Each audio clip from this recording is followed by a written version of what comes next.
You are listening to the Postcast presented by the Locked On Senators podcast.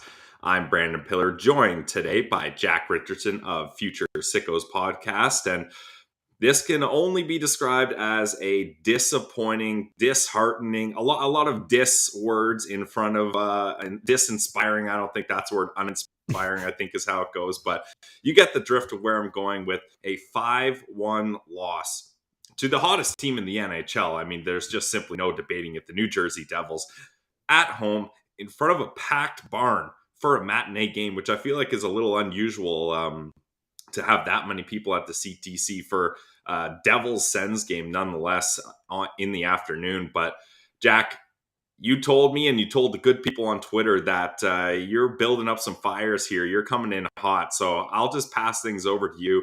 What is your initial general vibe after this game?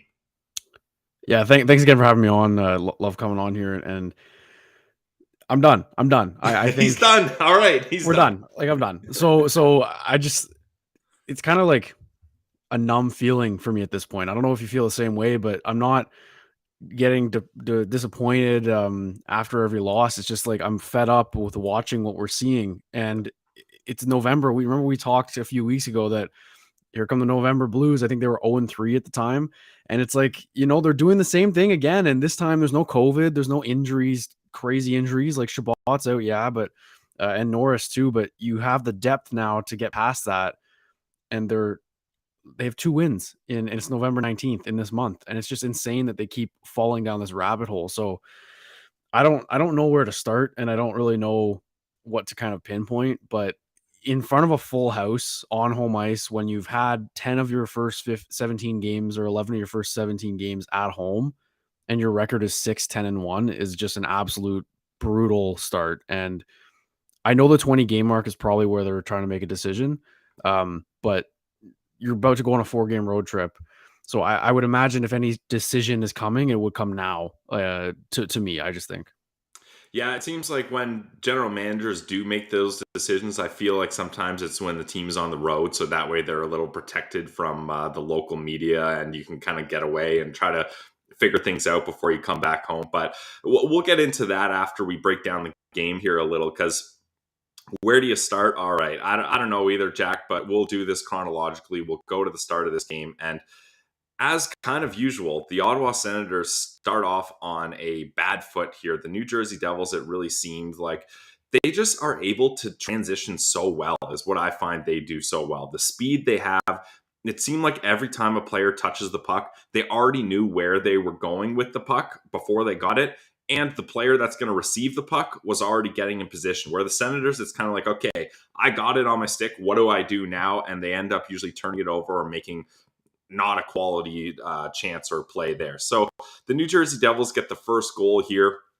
I don't know about you guys, but it seemed like for me this happened. The stream just completely glitched out on me, and a lot of people were tweeting, wow, missed that goal, and I was one of them. So from what I saw from the replay, thanks, shout out Sportsnet on that one, there's a far shot by Holla. Woods is in front screening. Low shot gets past Forsey. Like, no chance there because no one's getting Woods out of the way there. So Forsey can't see it. I didn't think Forsey had a good night, but I'm not exactly willing to pin this on him. How about you, Jack? No, not really. I think a couple you can nitpick, maybe like rebound control. But again, it's one of those problems where every goal against, it feels like it's one mistake followed by another mistake, followed by another mistake, you know what I mean? Like they all pile up in the span of 10 seconds and then it's in the back of the net. So the goalie's last line of defense. So I guess you can blame him. Like he didn't have a good night, and he's been, I'd say, inconsistent the last little bit. And Talbot, kind of the same thing, right? Like he had one really good game and then kind of a uninspiring performance. So, but the goaltending is probably the least of their issues right now. Definitely. And Mark Mathot pointed it out in the intermission. Sure, Forsey would like to have those, and you're giving up rebounds, but rarely does he get the opportunity where the defenseman clear that rebound out. Like normally he's got to make a second save or is going in the back of the net there. So that's the first goal. Second goal, Brassard loses the draw, quick shot on net, and Nick Bastian, this guy was a hound dog all game. Like he was fighting, working to get good opportunities, and he gets the rebound past Forsberg. It's 2-0 Devils at that point, and the Ottawa Senators, you can tell that they're kind of feeling like, oh boy, here we go again. And the crowd wasn't feeling it, even though, like I mentioned, it was a packed house as far as the CTC goes. And the crowd just wasn't into it. And then just when you think things can't get any worse, 15 seconds in to the second period, the Devils, they dump the puck in. They do a wraparound attempt. It goes out front. And Hamilton, it hits off his skate and goes in. Part of me thinks this is just the refs doing the Sens a favor because it didn't seem like a obvious, distinct kicking motion to me. But if that goal goes in, then this game gets off the rails even earlier than it did. What do you think on that disallowed goal, Jack? Yeah, I thought it was a blessing, I think, but I could have seen it going either way. I think they did make the right call. It was weird because yeah, he didn't like kick it, but I think in order for, the puck was coming straight at him from behind the net. In order for him to have had, you have to kick it to get it to go back the other way. You know what I'm saying? Yeah, like, for that momentum. The puck doesn't just hit your skate and then go back that fast. So there was a motion. So I agreed with the call, but you're right. Like that play was an absolute breakdown. And I'm like, I think when I saw that happen, I mean, the second period had a lot of momentum shifts that we'll get into, but I think when that happened, I was like, they don't have it today. And that's a terrible feeling to have with a packed house. And in a first period, after first period, sorry, where they traded chances a little bit. Like, yeah, they did. Giroux hit the post and he had a really good look. Like, it could have been 2-2 pretty easily. And then they come out with that kind of blunder and got lucky with Hamilton not having a goal, though. And that was a crazy momentum shift because, yeah, you were thinking, okay, Devils scored 15 seconds in. Now the momentum's even farther on their side. Okay, no goal. That's a boost for the Sens. It's 2-0 instead of 3-0. So you would hope that helps and Forsberg lives to see another day, but barely. Like, Hamonic did not have a good game here. Like, he, speaking of which, on that goal, like, he's not even, or was it the third goal here? Maybe I'm getting them mixed up, but Hamonic slips and falls. Then the point shot, there's a rebound. Sanderson and Boqvist are battling. Boqvist outmuscles him. Like, I don't blame Sanderson there. Like, he was really battling. He just gets beat and that rebound goes in. But yeah, I think on the goal that got disallowed, Hamonic was way out of position there and he ends up getting caught on it. And then a Hamonic mistake leads to an actual goal, 3-0 Devils. Well, yeah, and I'm also mixed up. I think there's one of them where he's breaking up ice because he thinks the pucks might be coming. I think that was the disallowed one, I think. But that one, like, we'll get into it a little bit too, but that is the coaching problem to me because they're playing to cheat. And if Travis, you don't want Travis Hamonic jumping up in the rush, right? That's not the guy who's I liked him in the offensive zone. I've liked his game there, but why is like it in his brain? Is it a coaching thing or is it him being like, oh, I'm going to jump up in the rush here? You're not Erik Karlsson out there, Hamo. Like, settle down.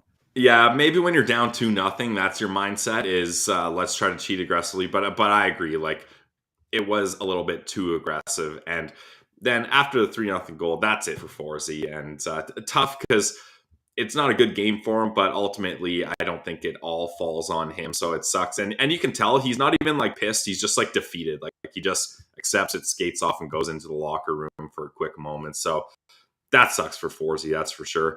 And then here's where the Ottawa Senators start getting some momentum near the end of the second period, Jack? Like they finally, it looks like, okay. And I think it all starts with Cam Talbot makes an amazing save on Bastian, the guy I already referenced. He's all alone, corrals the shot, does a little deke, and Talbot has to dive. And, not only does he get the save, but no rebound. That's it, play over. And we really heard the crowd come alive after that one. And after that big save, Austin Watson destroyed Siegenthaler in the corner there. Like that's a keep your head up kid type moment as Waddy just destroys him.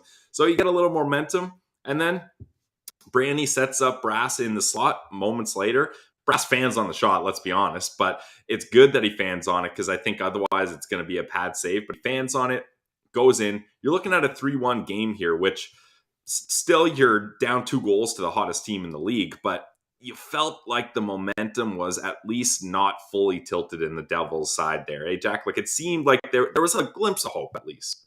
The hope was there. The Brassard goal was funny because I've seen a lot of people talking about, the Sens haven't gotten bounces, and I think up to that point, I think that's fair to say. And on their goals, like they weren't getting the offensive bounces, but I think on that play, all the passes were results of like a good bounce going the Sens way, and then Brassard fans on the shot and slips at 5-hole. Like that was just a perfectly lucky goal. And you know, this they were shut out tonight. Like Smead had a shutout essentially, just because like that was like a fluky goal, I would say. But man, like the momentum shift was crazy because I think Austin Watson had 2 huge hits in this game, and that one on Siegenthaler was awesome, perfectly clean. Both of them also. So if anyone, not we don't have to get into the fourth line and the value and what we bring, but it's kind of fascinating to look at because the Devils' fourth line tonight, they play with skill and they're fast, and I'd say they're pretty hard to play against still. So you can kind of see the differences in fourth line philosophy, I guess. But Watson's impact made them have a chance tonight, and I don't think you can argue that he was the reason they had a little bit of momentum. You got the crowd into it with that hit. Yeah, I agree, and I thought he had a good game last game. He even gets a goal as well, so he's at least improved. Gambrell, not his best game that he's played. I thought he played better games earlier this season, and then Parker Kelly, he hasn't really made an impact in my opinion. So we'll see if some more fourth line changes end up happening here. And yeah, look, I really thought the momentum swing was going to happen here. So I quickly headed over to betonline.ag, tried to sneak a little money line Sens bet with some good odds, but once again, the Ottawa Senators disappointed me. But at least I was at a spot where I got the best odds, totals, player performance, props, over-unders, all that kind of stuff. You can find it at betonline.ag, the trusted online sportsbook of the Locked On Senators podcast and the Locked On Podcast Network, that is. So, guys, check it out today, betonline.net. It's where the game starts. All right, so it's 3-1. We're heading into the third period. No, I'm getting ahead of myself here because the momentum, I can't believe I almost missed this. This is the key to the game here. The momentum seems like it's going the Sens' way, and then they get a power play. I think there's like a minute and a half left in the period. So you're saying not only do they have that momentum, they got the man advantage. Let's see if they can ride out this period on a high. And I think we'll get into the juicy part of this equation here, Jack. And it was so funny on the broadcast when they're like, Gord Miller says, oh, wow, the Ottawa Senators are going with 5 forwards here. And Mike Johnson's like, yeah, I love this. This is such a good play. Finally, all the forwards, they're going to make offense here, blah, blah, blah. And it turns into a shorthanded goal against. Now, first off, what's your kind of philosophy or what's your opinion on the notion to go with 5 forwards on a power play? How do you feel about that? I love it. I don't know if there's any, you can look at what happened and be like, oh God, this is exactly the last thing you want. But I don't know if anyone caught the game against the Devils played against the Leafs on Thursday. And there's an instance where Mitch Marner was put on defense on a right, like even strength shift, and Nico Hischier walked him. And it was funny because the broadcast kind of had the same kind of, flip in 20 seconds being like, oh, there's the downside of it. But on a power play, 40 seconds left, to me, it's kind of the equivalent of like pulling your goalie in the middle of regulation, you know what I mean? Like just to get a goal, if you have 5 seconds, they're not going to score probably. Yeah. But this is different. Like you're getting your 5 best players out there, and I don't hate that. And I'm looking at it as what's the difference between having Stützle on the point than Chabot? You know what I'm saying? Not to take away from Thomas Chabot, but I mean, like in that instance, it's the same thing, and you just have more offense and a better chance. I'm not sure what side of the fence I'm on. I think in this situation, it makes sense because you're down by 2 also, so it's not a close game. You make that push and you got momentum on your side. But where I would play devil's advocate on what's the difference between Timmy being there and Chabot has way, way more experience dealing with a bobbling puck at the blue line. Timmy doesn't have that much experience doing that. And I know it's a bobble puck. It's going to happen, but maybe if you're a defenseman, and Mike Johnson mentioned this, you're playing with a little bit more kind of intuition in your head, and you're saying, all right, this puck is bouncing. I'm not going to rely on just getting my stick there. I'm going to try to have my skate ready if it bounces over or whatever. So I think that's one way you could go with it. But ultimately, Jack, that's not the issue I have with Stützle on that play because it's a bouncing puck. Shit happens, right? It happens. But the issue is he doesn't back check after that mistake. He slips and falls, doesn't back check. And who scores? The guy Timmy's supposed to be covering as the defenseman there, the guy who joins the rush, Sarangovic, I believe it is. So that's where I got an issue with Timmy. And ironically, in my game preview video, I said Timmy's hot. He's got 11 points in the last 7 games. And he kind of ends up making the TSN turning point in not the way you would hope. So at this point, this game's over. I mean, it's Yeah. 4-1, or it's Boakfist that, or no, it's Sharon Govich. It's him that gets the game winner, I would say, put the icing on the cake. Like, the Devils have an 11-0 record when they lead after 2 periods. They're on an 11-game heater. There's nothing here. So that empty net goal, I like pulling the goalie down 4-1 with 5 minutes left. That's just like extra practice time for the 6-on-5. Like, they don't have a chance to win here. Not this Ottawa Senators team, at least. So, Jack, it's the Postcast, so we'll do what we can to try to pick out 2 Sens Central standouts. As the guest, I will graciously hand it over to you to try to get your first Sens Central. We're only doing 2 here. Your only Sens Central standout. Of all this negativity, can you find a bright spot? Yeah, and it's not going to be conventional. I'm going to go with the crowd and anyone who kind of stuck around during that game. Full house. And look, in a time where attendance was a problem and has been a problem in Ottawa through COVID, the rebuild, like it's just not been a good mix for attendance numbers in Ottawa recently.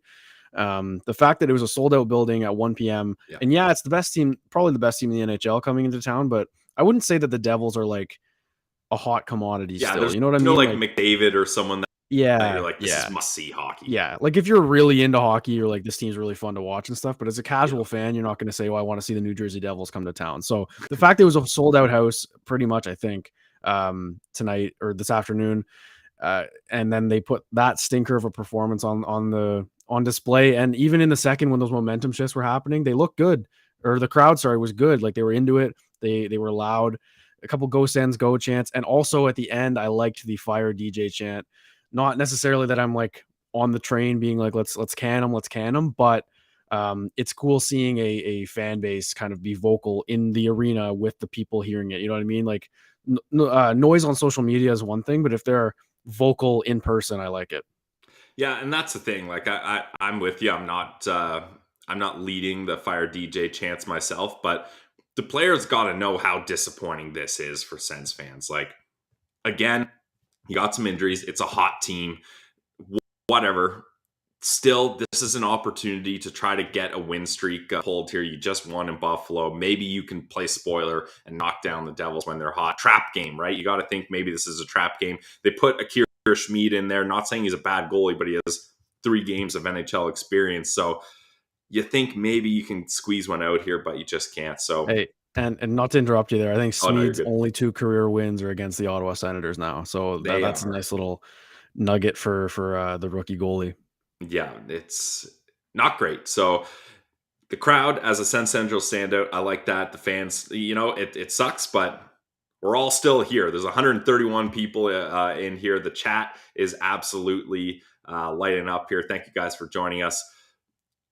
For my Sens Central standout, hashtag goalie friendly show, I'm going with Cam Talbot. Like I mentioned, that save up against Bastion, like, I don't know about you, but Jack, I found myself zoning out of this game. I'm scrolling on my phone. I'm just like, like, not even during commercials either. Like, the game is on, and I'm just like, I'm not really that interested. And then Talbot makes that save, and the arena has life. I'm like, oh my God, that was a hell of a save. No rebound. Great job. Let's get some momentum here. And he only lets the 1 goal in on, I'm looking here, 17 shots, 16 saves on 17 shots. Good for a .941 save percentage. Like, Talbot has been pretty good here with Forsberg, like you mentioned, kind of inconsistent. He's been good in my eyes, and he had to come in here and shut the door. He gave the team a chance to try to get back in it. Ultimately, doesn't work out. So Cam Talbot is my Sens Central standout. I believe we should give an honorable mention to Derek Brassard. Nice goal. I thought he had a decent game. Won a couple of good face-offs on the power play. And I thought he had some chances. But for the crowd, and only one honorable mention to be and then the goalie that came in relief in this game to be our Sens Central standouts. This is not great. So your Ottawa Senators lose 5-1 to the New Jersey Devils. And we have to get into this. Whenever it's the irony that a fire DJ chant is happening against the New Jersey Devils, who started the season off with a fire Lindy chant in the home opener, that has eventually turned to a sorry Lindy chant, and they're on a 11-game heater, hottest team in the league. where are we at with DJ Smith, Jack? I hate that each time we do a postcast, this is kind of the meat of what we're talking about, but where are you at? Well, we spoke last Saturday. I was on it, and that was when they ended the losing streak. And I said Yeah. explicitly, I remember saying they need to start stringing some wins together because they can't, this losing streak put them behind the 8 ball. And if you go flip flop between wins and losses, which they have now, they've I think alternated win and loss for the last 4 or 5 games. You can't do that. So they're not a streaky team. They're just a losing streak team and then an inconsistent team, which is Yeah, they just break up their losing streaks with a win here and there. They're not a exactly. streaking team. Yeah. Exactly. And that is a bad hockey team. That's not the way to play in Yeah. sports. That's how it doesn't work like that. So I really like DJ, and I've been a big fan of his communication, his I swear we went through this a week ago too, but I like him as a coach, and I don't agree with the people who say that it'll be his last NHL coaching job. I think he'll get another chance somewhere else down the line. He's young. I think he's like 46. Yeah. So I think that you get to a point where you reach your peak with a group, and I think he's done his job. He's coached these guys to become professionals, and done a good job of it, I think. But there comes a point, and I think we've reached that point. We probably reached it a week ago, to be honest, where they just got to move on. And I'm not talking about this season, but you can see on these players' faces the losing culture is taking a toll. And I'm looking at a guy like Brady Tkachuk who plays with his heart on his sleeve. He's the kind of captain you want. Even Claude Giroux, a guy who competes all the time, has had lots of coaches in his career, and they're just dejected. And it's November, which is a problem. So I think, and it's not even about a leash, right? Because he has had a long leash, but I don't think it's fair to judge the last few seasons because the team wasn't good. And Pierre Dorian actually said that. He said, this is the first time we've given DJ a team, a real team to coach. And it's fair, but he's failing right now with the first time he's had a team. So that should tell you everything I think you need to know. And I just think it's time to move on. And I don't like saying it. I don't cheer for someone to lose their job. I'm not, and I know that everyone else who's saying fire DJ isn't doing that, but that's what this job is. It's a public job. And if you fail, you get scrutinized, and that's what's happening. Yep, and it's a results-driven business. And look, I want to kind of rephrase it as I'm not so much on the fire DJ train as let go of DJ train, because this is the thing. Like, do I feel like Dorian needs to kick down DJ's door and be like, you're fired, like Donald Trump style, like fired, get out of here, like pack your shit, security's coming in? Like, no, I just think it's like, look, we had a good relationship. Like you mentioned, you did a good job with these young kids through losing weird COVID seasons. You kept them motivated. You kept them working hard. I would say it's fair to say that DJ developed some of these players. Look at Brady, look at Timmy. They've come a long way since they started, but it's not working. It's not working. And when it's not working, you need to make changes. And here's the thing too. Do I think letting go of DJ will improve this team? Not necessarily, because who's going to come in and join them? Ironically, we had our boy at Leams Martian take a paparazzi video of Claude Julien walking into the CTC. So he was there, which is random. Just going to put that out there. And the Leams Martian is the king of the streets. So take that with a grain of salt. But I just think you need some change here just so that the players can feel the accountability, be like, man, we like DJ. Like you mentioned, Jack, I like DJ too. He was on the show. He was awesome. I want to get more chances to talk to him. He's a fun dude. He's got good hockey stories. He seems like a guy that knows how to motivate players. But do I think they need to hold on to him through this tough stretch because when they get out of this, he's going to lead them to playoff success? No, I don't. And that's kind of how I've always felt about DJ, is he was the right guy at the right time.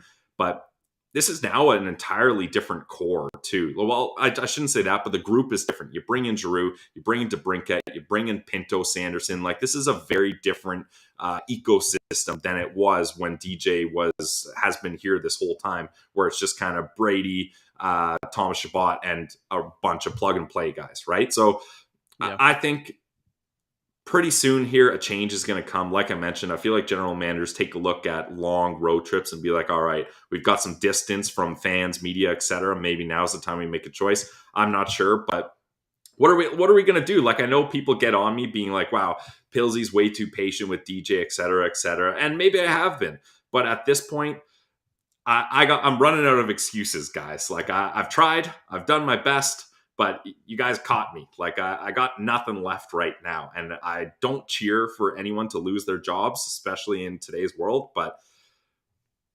I have no more kind of support for how things are going, because I've liked some of DJ's decisions, like the 5-4 thing. I like it in that situation, but when he's kind of like pushed his chips all in, it's failed every time. And that's the thing. Like, you can like the process, and I like the process, but the result is bad, bad, bad. And we can only be a losing franchise for so long here. It's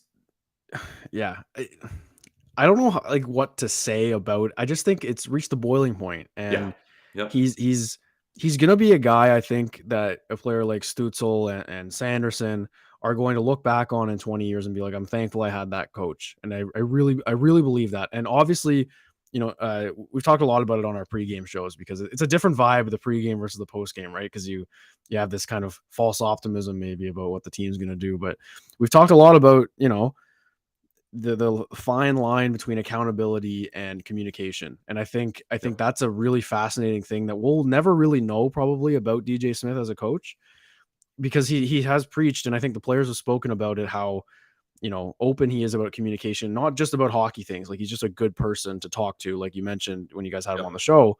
So I think that's important. And I've had coaches where, they're really good at talking to you off the ice, but they're also hard and make you accountable. Like, the highest level I ever played was midget AAA, and it was eye opening, because it was very intense and all that. A whole new world, eh? It's crazy. But what made our team successful that year was, we were accountable, and we're obviously, I'm not comparing you to an NHL team, but it's how it has to work. And I really do wonder if through this rebuild process, DJ has kind of not lost, but just not gained a level of respect to the point where players feel like they need to be accountable. And just before, like, I want to mention, like, a guy like Eric Brandstrom. Okay. Yep. He makes mistakes, and they sometimes end up in the back of the net, sometimes glaring, sometimes not. He's a really good defenseman, a really good player, but we sit here and harp that young players should play. Tonight, I don't think, or this afternoon, he wasn't that good, and he made a couple mistakes. And lately, he's been making mistakes too. And even a guy like JBD has a bad shift. Like, I want to know, and we won't know, which is frustrating. I want to know, when they get back to the bench, what's the message? Is it even a guy like Stützle after that play? He's one of your best players. Are you going to sit him down because he's young? Are you going to, like, I don't know how they do all that, but it's not working, whatever it is. So to me, that's the biggest issue. And that's up to Pierre Dorion to figure out, which is another frustrating reality, I think.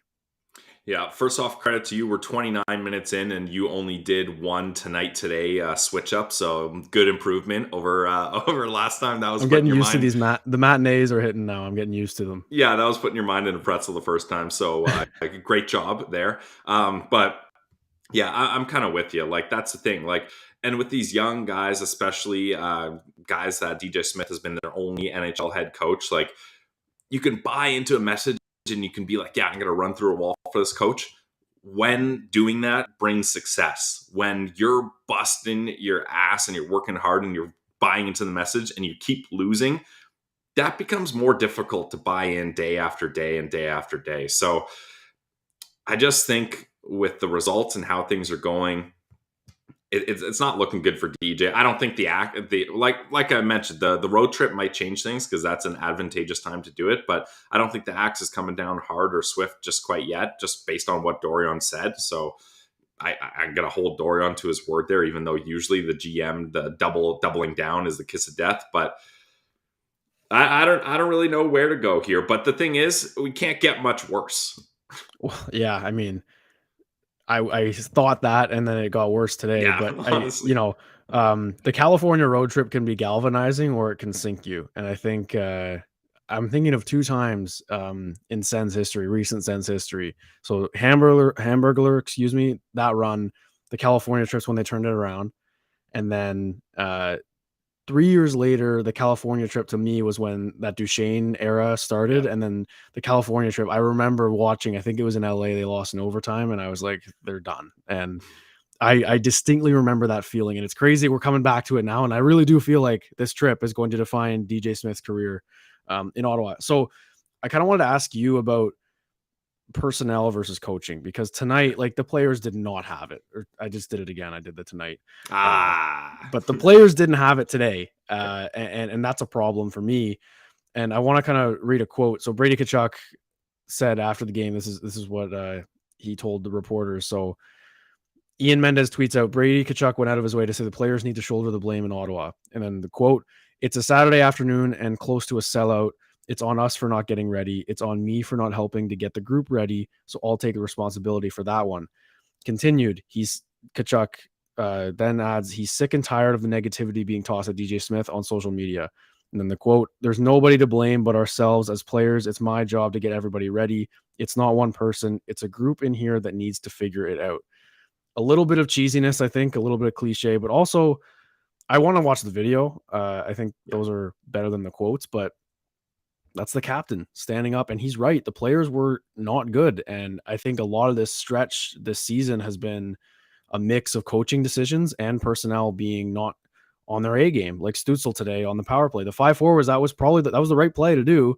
And the defensive lapses from the top guys are a problem that I think we're going to see highlighted even if there's a new coach. Like Drake Batherson, to me, has had a brutal season other than points. And I don't like, it's frustrating because those are the guys you're committing all this money and term to. So yeah, you can change the coach, but what if you change the coach and then they go 0-10 again because they can't keep the puck out of their net? Yep. And that's the thing. Like you mentioned, Drake Batherson, like we often reference on our show, he has similar qualities to Mark Stone in being such a good player offensively, but also deceptively good defensively as well. We haven't really seen that part of Batherson this season. Like, sure, he's putting up points, like you mentioned, but have we seen him do a stellar job of, shutting down other teams' top lines or top 6 lines? Not exactly, which is a big part of his game, you hope. So that's tough there. I think I'm interested. I hope they speak to Claude Giroux after this game, because like Claude's got to have some very interesting thoughts going on, leaving Philly being like, oh, I'm leaving this rebuilding team. I'm going to a team that's on the up and up, and look how things are going. And you can see it on his face. He's frustrated. So, and he's going to be a guy that's going to be a big reason if this culture of young leadership guys like Brady, like Thomas Chabot, if they can figure out a way to turn this around. So this California road trip is going to be very interesting, to say the least. Jack, unless you got anything else to add in here, I think we've done a good job breaking this game down, going over the DJ Smith stuff. And just, we got to hope that there's at least a spark in this road trip. Like Mark Mathot told us that when he was on the team, they would do these road trips. Sometimes you get the warm weather, you go to fun places like LA, you get the team out bonding. Maybe that jacks things up a little. Maybe something changes here, but I'm not confident. Let's just say that.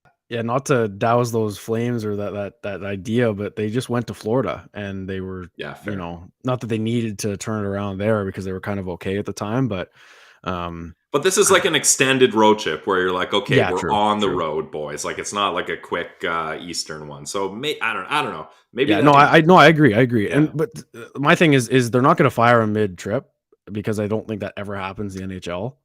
So it's either tonight or before they go, because I think they're flying out tonight. They mentioned on the broadcast, so they're flying out tonight. The boys will probably going to try to get out early. There's a big storm already on its way and still coming. So that makes sense too. Yeah. So they're going to be landing at like, I don't know, dinner time in California, and I'm probably butchering the time zone switch there, but you know what I mean. They're time zone experts on this show, Jack. Don't worry. Okay, good. And then they're going to have a day and a night off essentially. So maybe they'll galvanize as a group, but I don't see how you can go another 4 games of this. And I like that they're preaching patience, but at the same time, it's too much a little bit. Yeah, you can only do that for so long before patience runs thin. Okay, Jack, I'll leave you with this 4-game road trip. They go to the Sharks, they go to Vegas, they go to Anaheim, they go to LA. What record are you predicting happens here? Not what you want or need to happen. What's your prediction? I go 1-2-1. Yeah, that's fair. I think the Vegas one is going to be a tough one. They should win against San Jose and Anaheim, especially Anaheim. And And LA then might LA be. is hot. Yeah. Yeah, LA's hot right now, but that could be a good measuring stick game. But that's the last one, right? The Los Angeles. Yep. Yeah. Okay. So I think 1-2-1 is probably a realistic expectation. Maybe they go 4-0, and we're sitting here having a good talk. I don't know, but I think 1-2-1 is my bet. What about you? You heard it here first, Jack Richardson. Maybe they go 4-0 on the California road trip. We'll put that as the title of the postcast, Yeah, Jack, for in some hope for quotes. the people. Yeah, maybe they go 4-0. Who knows? No, just kidding. I wouldn't sewer you with the quotes there. All right. Well, that's it for today's episode of the Postcast. We're not going to do an after dark. This almost was an after dark. I mean, we're at 37 minutes here and we chopped it up in the second half here. So hope you guys enjoyed us. Misery loves company. There's over 100 people here. Thanks for joining in. As always, the Postcast. We try to make it a little better to be a Sens fan. Sure, we're all a little sad about how this game went, but we're trying to chalk it up and to quote our old podcast name, we're trying to make sense of the Sens, and it's difficult every single day. But for myself, Brandon Piller, for Jack Richardson, thank you for listening to the Postcast. It's the Locked On Senators podcast, your team every day.